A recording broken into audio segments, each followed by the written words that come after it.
Hello everyone and welcome back to Let's Play Hearts of Iron 4 Last Days of Europe with me, Alpha Palmega and Greater Germanic Reich. So, it has been a few days since I last recorded, so I'll need to familiarize myself with where we are right now. But I distinctly remember our economy doing great, which is true. Debt to GDP is down to 84%. If I'm not mistaken, we've dismantled our first... Yes, we've dismantled our first corporation. Daimler-Benz is no longer in existence. And we'll need to go hard after IG Farben today. But it would make sense to first get rid of Reichswerke and maybe Siemens and, enjoy the fruits of their labor, if I do say so myself.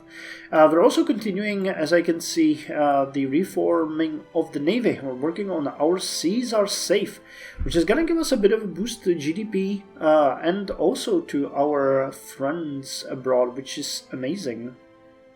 And their GDP to sphere is also going to be increased, so that's pretty good. We can then go with the Atlantic naval exercises, which are slightly going to increase our debt, but we'll get daily boost in XP. Unfortunately, inflation is going to increase. That's kind of weird. And the ocean beckons is going to give us another interesting effect, and then Germania rules the waves. Okay, cool. And then we're done with this tree and can turn our attention back to the economy or some other things. Maybe the Luftwaffe, who knows. Oh, wait. Decisions available. Okay, so that's not something that we would like to. But free dockyards. How the hell are we getting free dockyards? Is it... Oh, yes, we've cancelled the Adler construction. We have two of those now in Atlantische Flotte. Both of you should have air wings. You don't for some reason. Why the hell don't you when I specifically gave you the air wings? Oh well, we have to then deal with it. Where are you located? Here. So we'll need to add, what was it, 5 and 3? Yeah, 5 and 3. So, what did you have? Basic carrier fighter, yes. Basic jet fighter, why are there 1, 2, 3, 4, 5? And then we should have, we do have improved jet carrier closer sport, so let's get those, 3 of those. And just buy... what? Did I forget to press... Okay, yeah, I forgot to press OK, didn't I? So 5 and 1, 2, 3. Okay, that's that. And do you have... Yeah, okay, you have the improved ones. Cool, I was wondering if they didn't... I don't know, get what they needed. What we can do here actually though is send our fleet up to the sea and have their air wings train, which is unfortunately gonna mean that the Adler 2, known as Manfred for Richthofen, is not going to be drilling. But you guys can do this too, like so. So let's have you drill. It's going to be a bit of a hit to our fuel, but... What if I actually gave you an order like that? Would the Air Force be drilling as well? So the Navy is here. It's drilling. And you guys can drill. Okay, while they're drilling, you can drill as well. Oh wait. Oh no, it's okay. It's okay. Deselect. The Battle of Samarkand. What is happening? In previous months, the town of Samarkand had been the last refuge, which reminds me that I still haven't decided on what to do with the dockyards. Has been a last refuge of southern Uzbekistan from the movement of the Legion. Really? What Legion? There's Tashkent. Where is Samarkand? Okay, I was really close. Oh, here it is. Against the Legion. Federation of... Are you at war with someone? You are not at war with someone, so what the hell is going on there? So, in previous months, the town of Samarkand has been the last refuge in southern Uzbekistan from the movement of the Legion, a fortress of Uzbek troops and guns. It seems almost impossible that the disorder of Central Asia would find its way to that shining symbol of Turkestani nationalism. Even on that fateful morning, the garrisons around the city frittered and passed the time, ready for another day of petty formalities. No one expected what was to come. In a moment, the city woke to screams and gunfire, echoing through the city from the southern district, where the Legion had first struck. Officers across the city found themselves pulled into a hail of bullets and bombs where city streets once stood. Even those used to fighting off bandits found the Legion had transformed entirely. What they had remembered as ragged force was now a well-organized army, though no less brutal in its methods. Across the city, every citizen came to realize that Samarkand may never be safe again, and on a hill in the outskirts of the city sat Agent Bauch, binoculars in hand, waiting for the plans of Qayyum to dissolve into his own, and hoping that his preparations had been enough. I have no idea what's going on there. If anyone understands, I'll be happy to hear you, but I have no idea. Okay, so what I think we're going to do here is we are going to build another Theodore class and have them be building 2 and 2, because that makes sense. We need more cruisers. That is the thing that I know is really pushing at us at this point. So, our seas are safe, that is good. Society development, 51.14. 13 actually. Daimler Benz dismantled. Oh nice, look at that. That actually gives us a bonus. This is impossible, there must be another way. Everyone in the Reichswirtschaftsministerium could hear the loud voice coming from Reichsminister Ludwig Erhard's office, and everyone knew who it belonged to. Friedrich Flick was a powerful man and very much used to meeting important ministerial officers to ensure his many companies would get what he wanted, be it a tender, a tax discount, or an exclusive deal on a conquered region's manpower. There will be no other way, and I didn't call you here to negotiate. Daimler-Benz should be dismantled and its member companies restored as independent actors in a free market. Erhard's voice was calm but final. He had prepared for this moment, and now he wouldn't let anything get into his way. Reichsminister, I'm sure there is another way. There is always another way. Flick's voice changed tone, becoming mellifluous and almost sickeningly sweet. I'm sure you are a man of refined tastes. Perhaps you could find an accommodation, a deal between fellow businessmen? Erhard smiled. He knew the sniveling bastard would have tried to bribe him. He always had his way before, and expected him to be the same as all the others who preceded him behind his desk. Oh, I'm sure we can find a deal, he said smiling, but Fuchs' predatory smile was cut short by the sound of recorder playing. Reichsminister, I'm sure there is another way. There is always another way. I'm sure you are a man of refined tastes. Perhaps we could find an accommodation, a deal between fellow businessmen? The recorded voice of the entrepreneur was crystal clear, and its owner recoiled as if bit by a snake. You wouldn't dare. Here's my deal.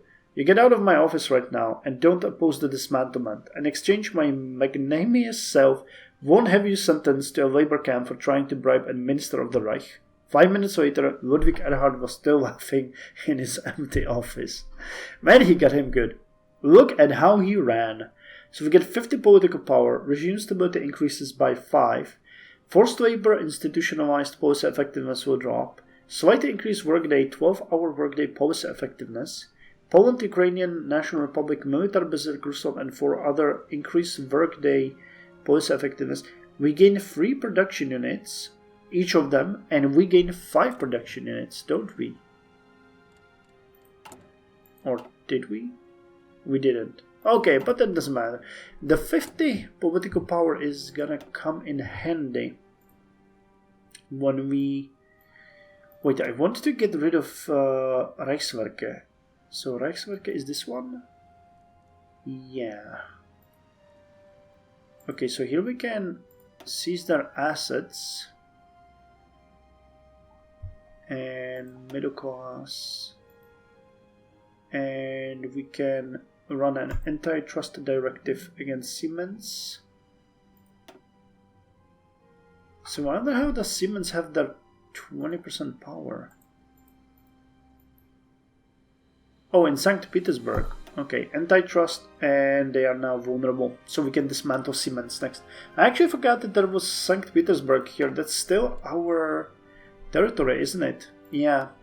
We haven't really invested in these areas a lot. Oh wow, they actually have a ton of space.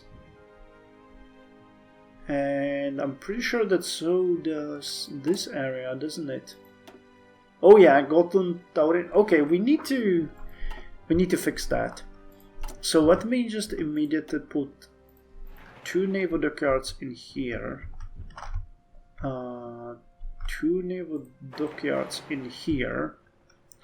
And we are going to build 1, 2, 3, 4, 5, 6 schools. 1, 2, 3, 4, 5. Ah, okay, I can't. Or I can. It was just the end of the day. Okay, pause it. 1, 2. And wait, at schools. Now hospital. 1, 2, 1, 2, 1, 2. Military base. And prison. And then infrastructure. Because there is no infrastructure in here, is it? No, actually there is quite a lot of it, but let's use that as investment. And same thing will now happen in St. Petersburg. 2 schools, 2 administrative offices, 2 hospitals, a military base, 2 of them, and 2 prisons. Because I kind of guess that there's a lot of, well, not a lot of people, 640,000, 1.2 million. Okay, these are fairly small areas, but we should invest into them nonetheless. So no national focus set, because we finished the seas are safe. But really, I think that we can now, yes, we can now do the Zukunftsmusik, which is going to increase our GDP growth, give us a bit of extra national debt, and will dismantle Siemens. Sparing Siemens while a moral compromise is the sensible thing to do. They will be dismantled, dismembered, broken on the altar of freedom, but not destroyed. They will endure, chained and bound, their leash gripped firmly in the hand of the state. Not until von Siemens and the other executives are long gone shall they be considered trustworthy. In the meantime, they shall continue their work under our auspices and our own terms. No longer will slaves toil away on assembly lines, putting together Siemens-branded electronics while the company's directors grow fat on the profits. Their work will be done by free, paid employees and just taxes paid. This mercy, extended only because we so wish it, is far more than Siemens deserves, and they had best remember the fact. 21 days. Okay, now I can see... Yeah, we got the production units, so let's put most of them in a regular situation and 2 more in factories. So we need 119,000. Okay, we definitely need more in guns. And we'll probably, yeah, look at that. This is gonna take, Jesus, 1,000 days? Am I seeing this correctly? Holy hell, we have a ton of upgrades to do. I need to... Okay, let's reorganize the production, because Jesus Christ.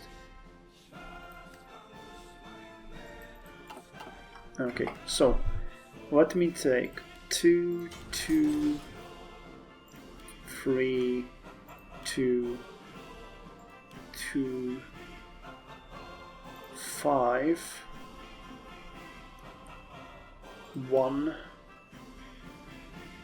from this, and add all these in here,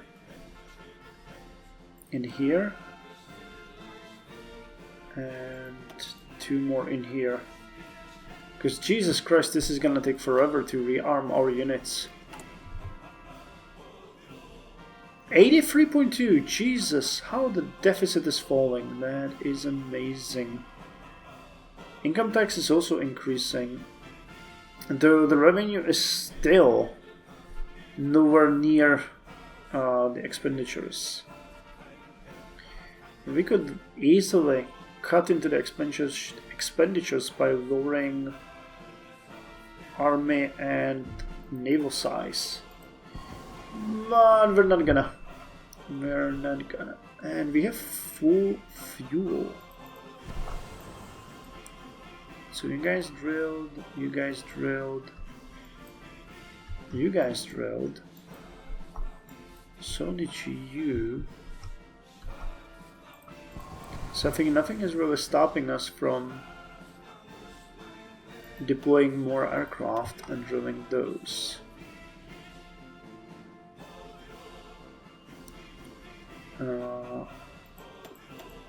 So let's the interceptors, tactical bombers, cruiser supports, and those are carrier fighters, so I'm not. Strategic bombers,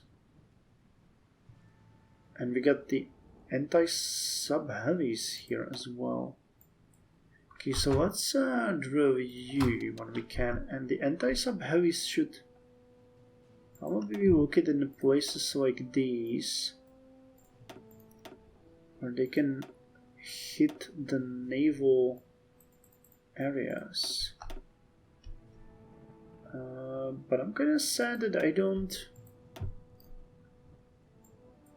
have the ability to put them onto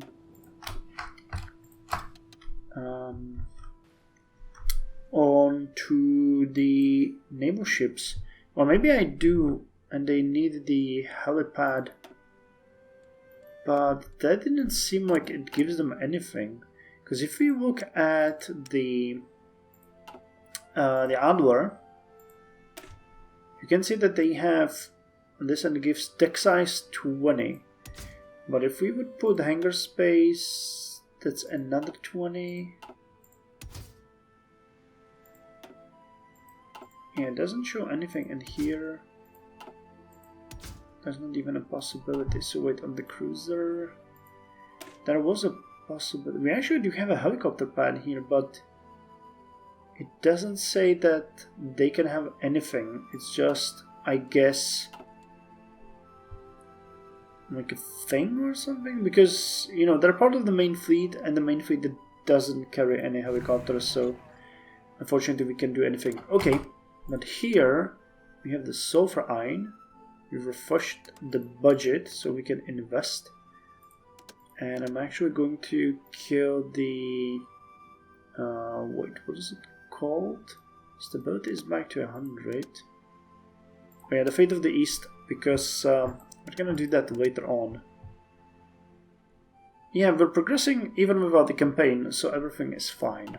We don't need the marketing campaign anymore, or popular campaign, or whatever you wanna call it. And hey, we're finally using the fuel. That's a good thing. Someone, or there was actually more than one person, I think, mentioned it in the comments that we should probably be a bit more aggressive with the fuel while we have the possibility. Leopoldville.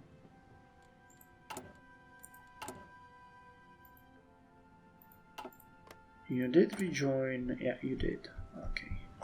So this is the extent of the Einheitspact. We're doing kind of good, and let's check. Still 19 point. Okay, not much. What I wanted to check instead was where was it? Where was it? I want to see. Wait, it's on the economy, and here, the economic sphere. So I wanted to check what the current size is. 17.9%. So our sphere is still growing. That is pretty good. Signs of impatience. It was like something out of a comedy, a very unfunny comedy. Bauch wondered if Korshirmat was actually deaf because there was no other rationalization for his actions. Korshirmat had been ordered repeatedly to delay his coup until they were prepared. There was no sniper in position, nor one available to be utilized yet. Any coup needed to be quick and effective. Anything more risked an internal civil war. He thought that Korshirmat was aware of it at this point, and the man had an ounce of patience to wait for the right moment. As it turns out, this had not been the case, and Bush could only assume the power and overconfidence had gone directly to the idiot's head. He had watched in utter disbelief as Korshirmat had ordered his people to launch an attack in broad daylight against the valley, with other squads presumably sent to kill by Mirza at the same time. He'd literally seen one of the soldiers fire a barrage at a very surprised Veli, who'd immediately ducked to cover while his soldiers started firing back, while Bauch had immediately ran to safety. Not very subtle, I can say. Now, again, Samarkand was thrown into a battle. Every side in the region was gunning for control. It was do or die. While Korshirmat had the initiative and element of surprise, victory was far from a certain thing. Bauch heard gunfire everywhere now and saw soldiers hunting for anyone who wasn't aligned with their chosen leader. Bauch found himself cooped up in his jeep now, sincerely hoping he wouldn't be mistaken for a soldier. He cursed, seething at Korshirmat's stupidity. However, there was nothing more than he could do, as trying to interfere would almost certainly kill him. All he could do was wait and angrily hope that something could be salvaged from this power-clouded adjustments. So we're involved in stuff like this, even though we actually aren't. That's amazing. The game is giving us this information about things that are far from our reach, but under the watchful eyes of the Reich-Nachrichtendienst. Okay, we don't need to bug anyone. Cargo deficit increased. Unfortunately, did we build more ships? The show goes on. Agent Bauch personally wasn't surprised by the outcome. The battle that had happened was the absolute last chance. Oh, come on.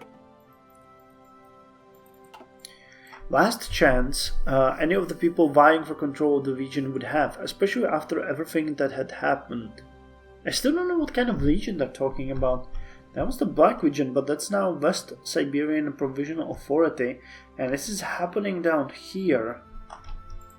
So Federation of Kazakh Uzbek People? Kyrgyz Soviet Republic, Islamic State, Turkestan. Oh, Turkestan region! Okay, so the Turkestan region is probably trying to take Samarkand via events. Ah, gotcha. Okay, so there's Federation of Karakalpak Uzbek people, and the Turkestan region is trying to go north. Okay, now I understand what's going on. Of course, none of them had thought about it. Of course, wait. Okay, let's read it again. Agent Bauch personally wasn't surprised by the outcome. The battle that had happened was the absolute last chance any of the people vying for control of the region would have, especially after everything that had happened. Of course, none of them had thought about it if they had the loyalty, skill, and plan to do so. They had just acted. Now they were dead. Veli had been the leader and face of the Legion for decades now, and couldn't simply be replaced by haphazard plans backed on a rock. Korshirmat. Okay, so we missed the original leader, but Korshirmat managed to do it.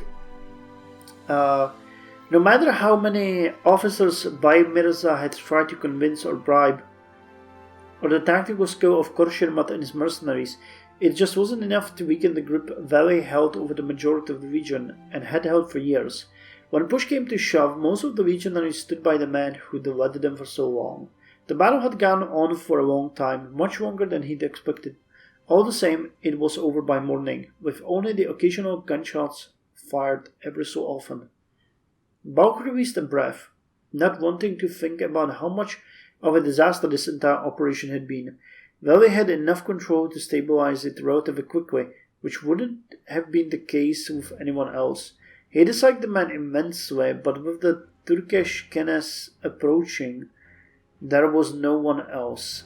A short message had been sent to his Iranian contacts. Region secure. Valley retains control. More details the plan to share with the Iranian. More details he planned to share with the Iranians at the usual meeting point, which he knew would get back to Germania shortly. This is such an interesting story, but I really don't know how we are involved in this. Once that was done, he quickly wrote out a letter to Valley requesting a meeting. Whatever his personal opinion, Valley's hold on the region was solidified and they needed to get to work. But Sher Muhammad Khorshirmat is still there. Ibrahim Yusupov. That's a bit weird. Okay, but Sukov music is done. Can we at this point... well, we can dismantle Siemens, so let's dismantle them. And now Reichswerke is next. Oh god, I still need one more push. But then Reichswerke is next. And what can we do here? Well, I kinda don't like this because it's giving us that, but okay, let's go with future in their hands. We'll just have to take the hit of nearly 0.5 billion. No matter how much the old propaganda says otherwise, or how much the Volkssicht Duarts cite Mein Kampf, we need the East. Germany has, for the time being, reached its industrial capacity with current levels of technology and development possibilities. Only the East, with its vast tracts of land, bountiful resources and remnants of Soviet industrialization, offers further expansion of physical economic interests. No longer can the East be demonized as a cesspit of subhumans, fit only for the harvesting of slaves. As part of our propaganda efforts, we must shift gears to depict the East as the rising star of the Einheitssport. Without the state's endorsement, individuals and Mittelstand corporations are unlikely to bother investing in the future of the East. German backing for Eastern industry and business is essential for fostering homegrown economies in the region. So Militarbezirk, Rusland, Ukrainian National Republic, Poland, and I hope that the one other is Caucasus. It should be. Or it could be the Vereinigte Ostlandliga. But they are gonna get a bit of a GDP growth. So we'll see. We'll see. And we should get an event now about the dismantling of Siemens. Can we really have to hit these guys a bit? Siemens dismantled. We get extra stability and we get a bit of extra production, and so does our allies. Ernst von Siemens entered the top office of the Reichswirtschaftsministerium, a neutral expression on his face. He knew, of course, the reason for his summon. He was not a fool, and while part of him had secretly hoped for this moment to come, another part of him, the cold calculative part that any serious entrepreneur needs in order to survive, couldn't help feeling dejected. Reichsminister, came Siemens' polite, if a bit cold salute. Wehrwirtschaftsführer was Ludwig Erhard's equally polite but perhaps a bit less cold answer. Von Siemens exhaled, then looked in the minister's eyes. There's no need for formalities, Herr Erhard. It doesn't take a genius to know why I have been called here. A queen cut is better than a game of cat and mouse. Ludwig nodded, unlike all others. Wirtschaftsführer von Siemens had been a steadfast, interested ally in his reforms. Together, they had worked to reduce the need for slaves in the other conglomerates, and the entrepreneur had used his influence to protect the minister from economic backlash on the other company's part. Still, free market didn't admit exceptions, and they both knew that. In light of the new economic policy, Siemens is to be stripped of its privileges and will, from now on, operate as a normal company in a free market. When von Siemens looked at him in surprise, Erhard chuckled. You must have come here expecting dismantlement, didn't you? It's almost a pity Siemens is too tightly knitted to be broken down, and not big enough to pose a threat to fair competition. Consider yourself lucky. Ernst von Siemens felt once again the two parts of his mind agitating. One was relieved that the blow has proven much lighter than expected, while the other was already lamenting the losses. Still, he decided to listen to the first, if only this once. Thank you, Reichsminister, he said, and then excusing himself. The two shook hands, and then the office returned silent. So we get a bit of political power, regime stability increases, forced labor policy effectiveness drops, and research facilities, societal development will begin to slowly improve in all of our puppets, and they gain 1 production unit, and we gain 3 production units. A bittersweet moment. So, let's end the episode here. It's 5th of July, 83.2%, GDP 324 billion, 500 million, or actually 50 million, I think. Euro deficit is 19.18. Okay, it dropped again. And when we look at the economic sphere, 17.8. So we're lost 0.1%. But we'll see how it's gonna go. Now that our allies will start getting more GDP growth, it's gonna be fine. And in the next episode, we're gonna go with the Great Conspiracy, whatever that one might entail to. So thank you very much for joining me, and I'll see you in the next episode.